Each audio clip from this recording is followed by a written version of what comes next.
Рад приветствовать всех подписчиков моего канала, а также всех садоводов-любителей в моем уютном саду в этот теплый и солнечный день в городе Астрахань 7 мая 2020 года. Сегодня продолжаем повествование о клоновидных яблонях, и в своей третьей части я вам расскажу, на каком же все-таки расстоянии необходимо высаживать между собой клоновидные яблони. Как вы уже знаете из моих предыдущих выпусков, в моем саду растут 17 яблонь, из которых 12 клоновидные. Когда решался вопрос о разбивке сада 2 года назад, я ни на минуту не колебался, остановив свой выбор именно на клоновидных яблонях. Сад у меня очень небольшой, именно поэтому клоновидные яблони стали основой моего сада. Итак, на каком же все-таки расстоянии высаживать друг от друга клоновидные яблони?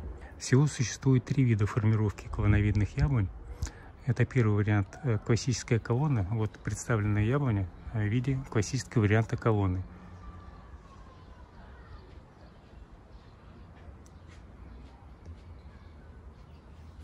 В этом случае у нас отсутствуют боковые ветки, как вы видите.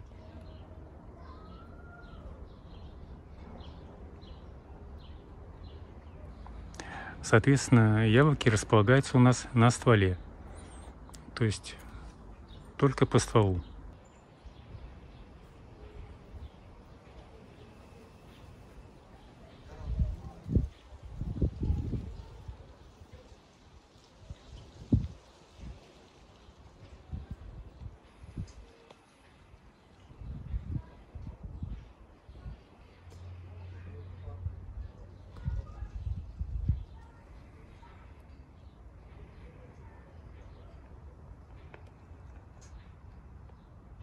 Как растут яблоки на стволе, вы можете видеть на примере прошлого года.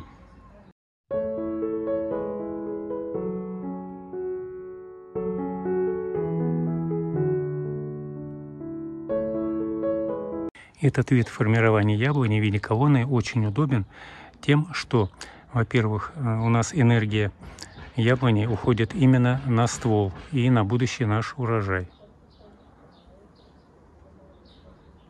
Если бы у нас были боковые ветки, тогда бы они затеняли ствол и не допускали бы туда много солнечного света. Именно поэтому в этом году я произвел очень сильную обрезку клоновидных яблонь, для того, чтобы они приняли вид классической колонны. Такой вид формирования клоновидной яблони позволяет высаживать их на расстоянии около 50-70 см друг от друга, ну, можно около метра. Ну, вот смотрите, расстояние от этой яблони до следующей. Ну, примерно около метра. Вот у нас очередная яблоня. Это карликовая яблоня, посажена в прошлом году. Посмотрите, на расстоянии тоже около метра находится другая яблоня. Теперь на расстоянии 60 сантиметров от этой яблони находится еще одна клоновидная яблоня. Ну вот еще одна на расстоянии 70 сантиметров. Существует еще 2 вида формирования клоновидной яблони. Об этом я расскажу в своей 4-й части, но вкратце упомяну, что мы можем ее формировать еще как с боковыми ветками. Тогда, конечно, диаметр яблони увеличится, что неприменимо для моего сада.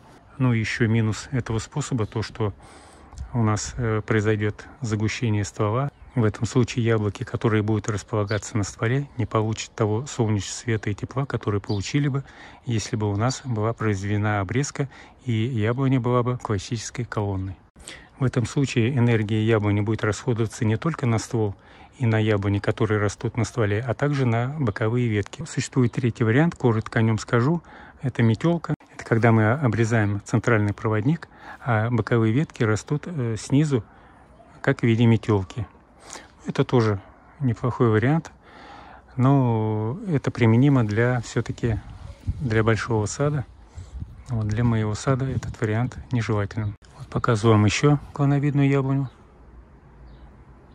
Также строгая колонна.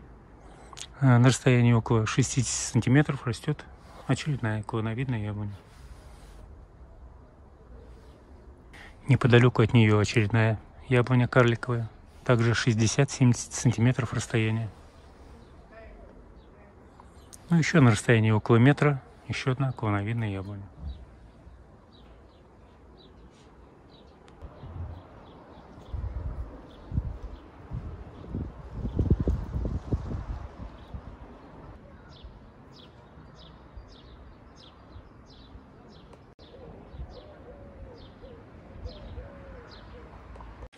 Ну, давайте посмотрим на другие яблони, которые растут возле дома. Вот, например, расстояние от этой клоновидной яблони до очередного дерева где-то 50 сантиметров.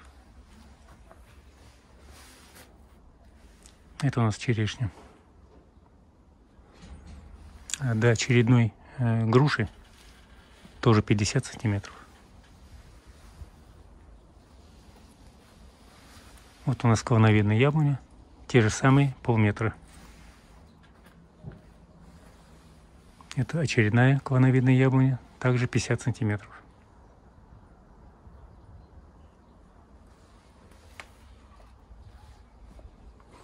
Очередная яблоня, те же самые полметра. Это у нас груша, также 50 сантиметров. Вот еще одна яблоня на таком же расстоянии.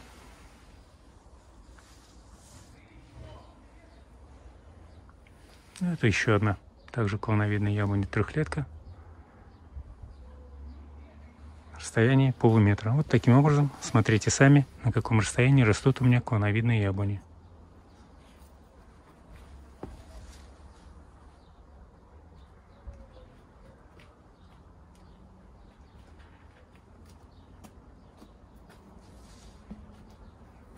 В этих всех яблонях также соблюдается принцип колонны.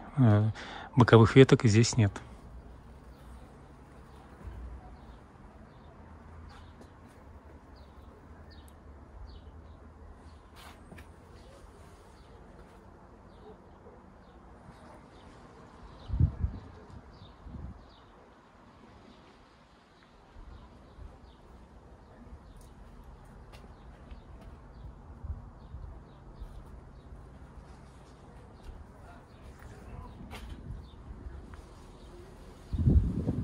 Итак, вы убедились на примере моего сада, что клоновидные яблони можно высаживать на расстоянии 50-70 сантиметров друг от друга. В случае, если мы придаем им вид классической колонны, то они друг другу совершенно не мешают. Но опять же, повторюсь, этот случай применим, когда мы формируем клоновидную яблоню как колонну. Но в случае, если мы применяем метод формирования клоновидной яблони как метелка, или допускаем рост боковых ветвей, конечно же, 50-70 сантиметров между клоновидными яблонями будет недостаточно. Поэтому, если у вас небольшой сад и вы хотите высадить на нем клоновидные яблони и мечтаете, чтобы они выглядели грациозно, красиво в виде колонны, то высаживайте их на расстоянии 50-70 сантиметров друг от друга, придерживаясь классического варианта колонны. В своем очередном видео я вам расскажу о 3 видах формирования клоновидной яблони. На этом с вами прощаюсь. Всего вам доброго и до новых встреч. Подписывайтесь на канал, не забывайте ставить колокольчик. С уважением, ваш Ренат.